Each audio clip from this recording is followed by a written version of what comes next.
Focus on the Lord. Sa panahon ngayon, napakahirap na mag-focus sa Lord.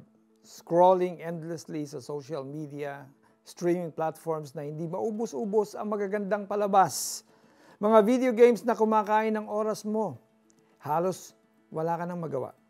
Worse, pag kailangan mo nang gawin ang nararapat, hati ang isip mo. Sa umaga, imbis na mag-quiet time ka, una mong nahahawakan ang cellphone mo. Pag may nakita kang notification sa social media mo, nahahatak agad nito ang atensyon mo at before you know it, kailangan mo nang pumasok sa office. Pagdating naman ng weekend, ang nasa isip mo ay mag-binge watch ng favorite mong TV series. Dahil dito, ubos ang focus mo para sa mga mahal mo sa buhay at lalong-lalo na kay God. This is a trap by the enemy.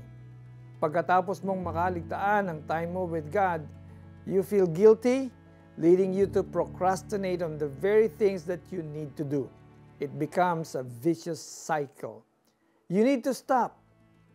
Sabi sa Philippians 4:13, I can do all things through Him who strengthens me. Sino ba ang nagbibigay ng lakas sa iyo? Si Jesus, di ba? Humingi ka ng strength sa Kanya to avoid the temptation of spending all your time on social media, streaming platforms, and video games. According to 1 Peter 5:8, be sober-minded, be watchful. Your adversary, the devil, prowls around like a roaring lion, seeking someone to devour. You need to be vigilant. Umiwas ka na at the first sign of temptation.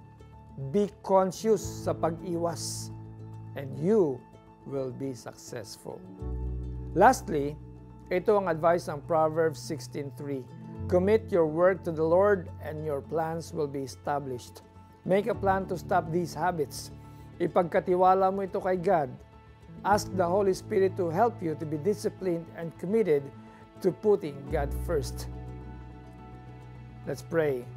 Lord, there is so much distraction in this world. Let your Holy Spirit lead me to give you my wholehearted attention. In Jesus' name I pray. Amen.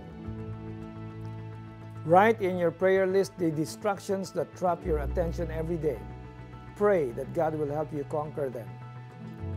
Mga minamahal, nakikiusap ako sa inyo bilang mga dayuhan at pansamantalang naninirahan lamang sa daigdig na ito. Talikuran na ninyo ang masasamang hilig ng katawan na naghihimagsik laban sa inyong kaluluwa. 1 Peter 2:11. Ako po si Pastor Alex Tinsay na nagsasabing kailangan nating mag-focus kay God.